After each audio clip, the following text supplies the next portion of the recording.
I, I have read a lot of research from the University of Aristotle in Thessaloniki, and it's amazing what they discovered about this honey. Yeah, and it tastes super good as well. Yes, and after we finish with the summer, during this period, we are extracting honey from carrots. You know what's carrots? Yeah, yeah. I didn't know you could do honey from carrot because you need Yeah, flour, yeah. right? This is the period that we have some small flowers on top of it. Ah, that's so cool. And Yeah, does it and get, after, tell me. no, it was a silly question. Does it get a silly color? Does it get more orange or, No, it's actually dark brown. okay. It was a Yes, silly question. Sorry. and no, there are no silly questions. I'm always saying also to my visitors here. And after we finish with carrot, it's the period that we are. Hello and welcome to another episode of Sharing is Caring. I'm Blue, your AI host, and today we have a truly fascinating episode lined up for you. Joining us from the beautiful island of Crete in Greece is Mariana Rizzouli, a passionate beekeeper and olive oil enthusiast. Mariana will share her unique insights into the critical role bees play in agriculture and how Greece's renowned honey and olive oil industries are intertwined with local traditions and global ecological health. In this episode, you'll discover the secrets behind some of the world's best honey, learn about the nomadic beekeeping practices that produce 8 different varieties of honey in Crete, and hear firsthand how local farmers and beekeepers contribute to sustainable agriculture. Mariana will also delve into the importance of education and conservation efforts, and how each of us can make a difference in supporting bee populations and organic farming. If you're curious about how a real tomato should taste or why honey crystallization is a sign of quality, this is the episode for you. Don't forget to subscribe and like if you enjoy our content, and we thank all our faithful listeners for your continued support. Now let's dive into a sweet and enlightening conversation with Mariana. Hello, Mariana. How are you? Hello, I'm fine. How are you? I'm very good. Thank you so much for joining the show. Thank you for inviting me. Yeah, it's a big pleasure to have you, really. You're the first guest from Greece, and Greece is like a pillar of so many things. Oh So, my God, that's stressful. sorry, you're being the flag. And yeah, maybe you can introduce yourself to our listeners so they get to know you. Okay, I'm Mariana Rizzouli. I'm living in Greece. I came at the island of Crete for 6 months to work in an olive oil factory, actually. And the owners here, they're also beekeepers. So I'm doing mainly the tours here. We have a lot of visitors from all around the world. And I'm just, let's say, spreading the word about how important the bees are. Amazing. I think it's such a critical mission. Uh, maybe, Greece has a lot of agriculture, Yes, and bees are essential basically for agriculture. So, yeah, it's a very critical mission. yes. Actually, Greece is considered as one of the countries which are extracting some of the best honeys in the world. And also, Greece is one of the 3 first countries who extract olive oil. Yeah, of course. Yeah, whenever one think of Greece, olive oil is definitely top of the mind. Um, Yeah. how would you say socially, maybe, how important is agriculture in Greece? There are many amazing products that are known to come from Greece. Yeah, feta cheese, olive oil, etc. And how is it socially? Like, is it like everyone is a farmer in Greece, or I think a lot of people have olive trees in their backyard and do olive oil on the side. I know. This is actually a big phenomenon in Crete mainly. That I have never met a single Cretan person who doesn't own at least few olive trees. And in the rest of the countries also, like, we have more olive trees than any other tree around. Agriculture work, like the whole economy of our country is based in agriculture. So yes, like more or less everybody had passed through this job on some point in their lives. That's amazing. It's amazing skills to have. I know some people here who have been to Greece only to harvest olives to make olive oil. So yeah, and when this person told me that, I was like, yeah, I want to do that too. So yeah. During the season that we harvest the trees, we are in big need of workers around. I mean, at least for this family here, for the period that they are extracting the oil, 15 to 20 people from Albania, they're coming here and they work with the family. And those people, like, they really know what to do and when to do it. Okay. That's amazing. It's it's also something we don't really see, but yeah, it creates economy is basically an economy around agriculture. You have people, seasonal worker who come to harvest olive oil. In France, it would be to harvest wine grapes, and it's quite. It's not only that, actually, it's also in Peloponnese. We go like more up in the north, in Peloponnese. Every year, a lot of people, mainly from India, they're going there to harvest and care of strawberries. Oh, nice. Okay. That's I didn't know people would come from that far to. Yes. It's amazing. Since you are doing both, which do you prefer? Olive oil extraction or honey beekeeping? Honey and beekeeping. That's my main passion, actually. Okay, and maybe you can describe to our listeners, how did you get into that? My parents are teachers, so I didn't want to follow the same job. And on some point in my life, the bees came up. So I studied beekeeping. I used to be a beekeeper, and I'm doing this job. It's actually more easy. I don't have to lift like heavy things around. Okay. How would you describe your approach to beekeeping? Is it more traditional, modern? It's traditional / modern, because we are not using the old types of hives like those coffins that we were used to use, but the Langstrom hives mainly. The what? Excuse me? Langstrom hives, the 10 frames wooden hive. Okay. I'm not an expert, as you can. Okay. Okay. You can come in Crete and have a whole seminar for 3 days at least here. Yeah, for sure. I would love to, of course. Of course. And what sort of honey do you produce? Actually, the family here is extracting 8 different varieties of honey. In Greece, mainly, we are doing a nomad beekeeping, which means that we move the hives 3 times every year, and we harvest from the same hives 3 times every year. Here, we have managed to have 8 different varieties, just because we keep the hives in different places at the island, so we win movements like that. Okay, and when you say 8 different types of honey, maybe you can describe what are they and what's the difference? The first honey of the year, well, actually during spring we are extracting 2 types of honeys. The first 2 honeys are orange blossoms, from orange blossoms, and the second one is from citrus and wildflowers. After we finish with these 2 honeys, we wait for the summer to harvest actually the main honey at this island, which is honey from thyme bushes. Wow.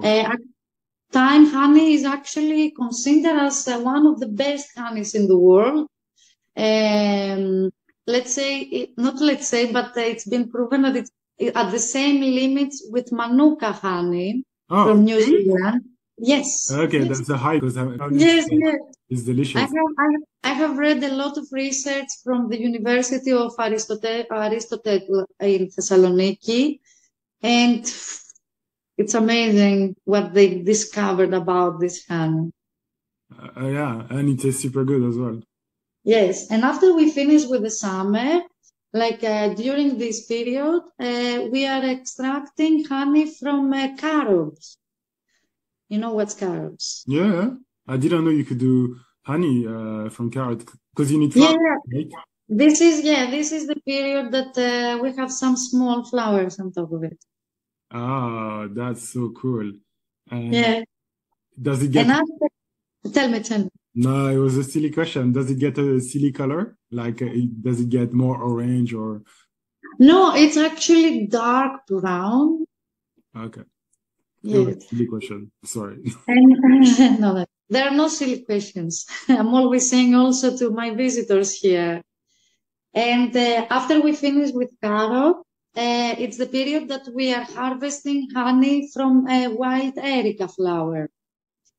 And after that, we have arbutus honey, which is the bitter one. And at the end of autumn till first days of winter, we are harvesting the last honey of the year, which is honey from pine trees and can only be found in Greece and in Turkey. Okay. Nice. Yeah, Turkey has also a lot of amazing flora and honeys, etc. Nice. Yes. So cool. And you mentioned your mission is actually about promoting bee conservation. And what step concretely do you do? And what are you doing that could be applied elsewhere? We have an audience which is really ranging from our audience is really all around the world.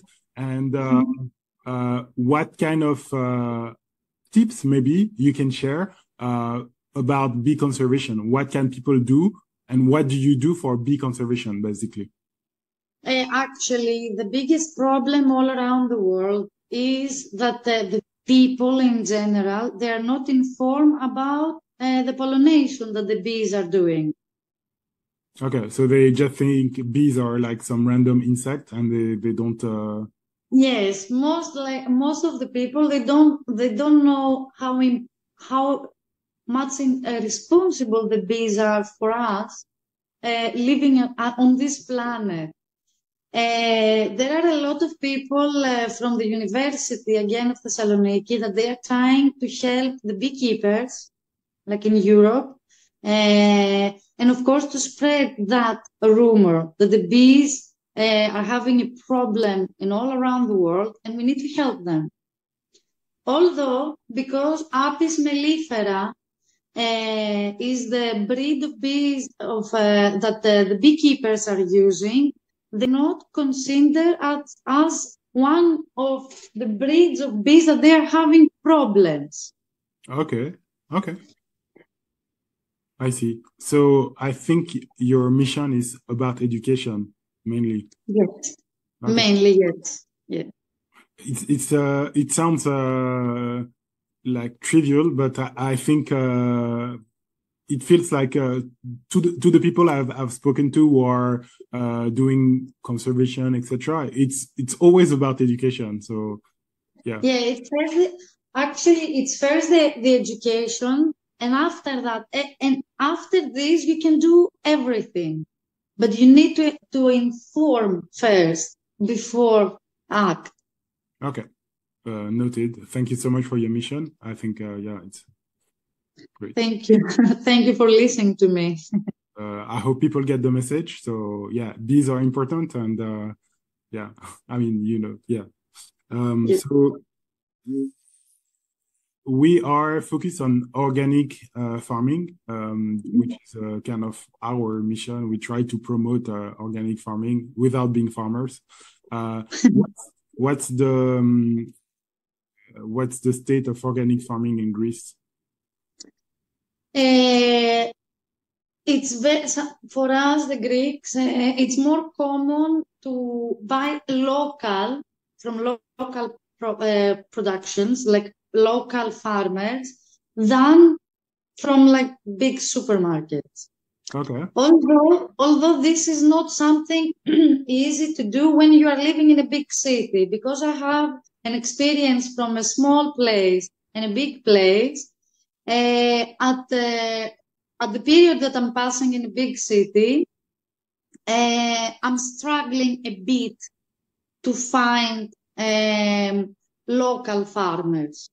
Usually, the most of the crops that I'm like the fruits and the vegetables that I'm buying are from a big supermarket. Although in Greece we have like local markets almost every day in different places at our cities. So we are chasing them to have like something fresh for us. For the Greeks, we definitely know how a real tomato tastes like.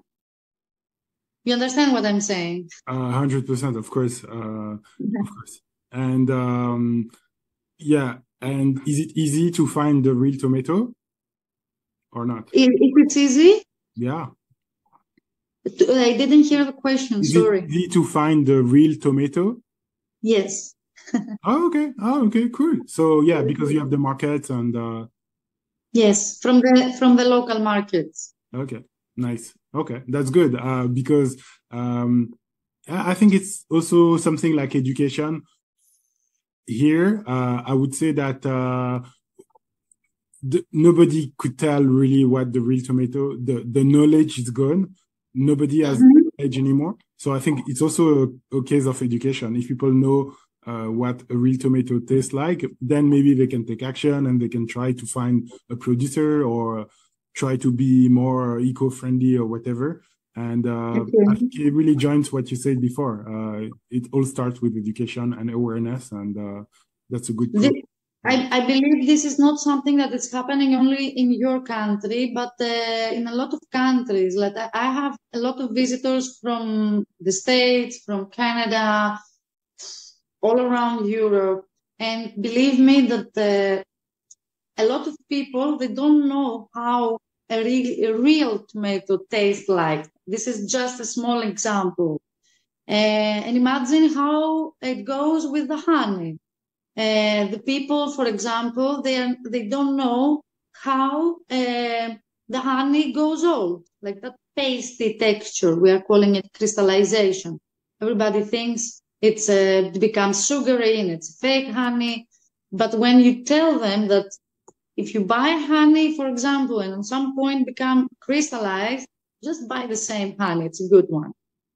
Nice. Good piece of advice, and I can tell you that this part will be the best kind of the best part that I will put forward on socials, because it's yeah, we just find a very true point, and we agree on that. So nice. You just need to have a trust relationship with the product or the guy that you are buying things. I mean, even for your fruits, even for your vegetables, even for your honey or your olive oil, just make like a simple relationship, a trust relationship, so you can be sure that you're taking the good thing. If this is not easy to do it, just find a company. And I'm always saying to people that they are coming here that it's on your right to have a test on your honey that you are buying or your olive oil that you are buying. Like anytime you can take a sample and give it somewhere to test it and see if this is the good product that you bought. Nice. And after people visit you, what is the typical reaction, or after they learn what you have to tell them, how do they react? Like if you have American tourists or foreign tourists, wherever they come from, do they change after they follow your seminar? Actually, I had a lot of emails and a lot of messages with wonderful pictures inside that people are telling me that I met the beekeeper who's living like right out of my hometown and I'm buying honey from him, or they're just sending me pictures with like biological bio vegetables and they're doing total different mixes with them, and it's I don't know, I don't want people to live here and will not get at least 40% of what I'm telling them as advices. Yeah, it's so ambitious, but yeah, I understand. 40% is like so much, but yeah, of course. Nice. I'm trying, the thing here is it's not a big company, so it's not everything so typical. Like we are getting no with the visitors here, at least we try. And when usually the people are either commenting us on Google or TripAdvisor, or they're sending us personal messages about how thankful they were about the visit and stuff. And this is what keeps us also having all this good energy to do it all over again and all over again every day, this thing. Nice, beautiful message. It's amazing. I have to say that I started promoting organic food and etc. Nice. Also, after some honey kind of experiments. So I was in Kyrgyzstan. Uh-huh. And I tasted some honey there, which was absolutely amazing, like nothing I ever tasted. And ever since I tried this honey, I was like, yeah, I was full my whole life. I was full, you know. I thought honey was tasting like that, but it's not. So yeah. Actually, do you know anything about Greek mythology? Yes, of course. I was a fan of Greek mythology when I was younger. The nectar of the gods had honey inside. It was the base. Nice. Ambrosia had also honey. In many rituals, the people, they were cleansing their hands with honey. Like, yes, it's symbolized a lot here in Greece, at least. And honey should be in our everyday diet. What I'm also, because a lot of people are asking me which one is the best honey. And I'm always using one phrase that my wonderful teacher said once, that the best honey in the world is the one that the bees made. Yeah. Nice one. Yeah, for sure. That's a nice one. Good. Okay, so we arrive to the end of the show, and one question we ask every guest is, what food do they like? So what kind of food do you prefer? Ooh. Well, I do like fish, although I could say that a good salad with a good marinade on top with honey is one of my best choices. Okay, yeah, you have the Mediterranean diet. Yes. Olive oil. I'm so jealous. Like it's for, yeah, if you're not living in Greece or anywhere near the coast, those are not so common products, so it's hard to find or expensive, etc. So yes, I know how it goes. Yes, I know. Nice. Okay, so and the last question is any advice that you'd like to share with our listeners from the top of your experience interacting with people all around the world?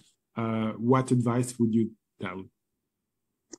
Advice. A lot. Although I will say too that please help the bees in any ways. I mean, the waste, careful with the waste, careful with monoculture, which is a very big problem. And please try to eat more biological, more organic things, like the change in your body, the change not in the physical health, but also in the mental health is dramatically seen. Like you can see it right away. Okay, noted, duly noted. Yes. Thank you so much, Mariana, for joining the show. Well, thank you for that meeting, really. I'm glad you you enjoyed that. I'm delighted to to have a first Greek on the show and hear about so many good stories. So thank you so much. Thank you. Have a good day. And you. Bye-bye. Bye. Thank you for tuning into this enlightening episode of Sharing is Caring. We hope you enjoyed our conversation with Mariana Rizzulli, who shared her deep passion for beekeeping and the importance of bees in agriculture. Today, we learned about the diverse varieties of honey produced in Greece, the practices of nomadic beekeeping, and the significant role that education and awareness play in conservation efforts. Remember, each of us can contribute to a healthier planet by supporting local and organic farming, understanding the vital role of bees in our ecosystem, and making informed choices about the products we consume. If you found this episode as sweet and enriching as we did, don't forget to subscribe, like, and leave a comment with your thoughts or questions. We love hearing from you and appreciate your support in spreading the word about the importance of caring for our environment. Join us next time on Sharing is Caring, where we continue to explore fascinating topics and share stories that matter. Until then, keep caring and sharing.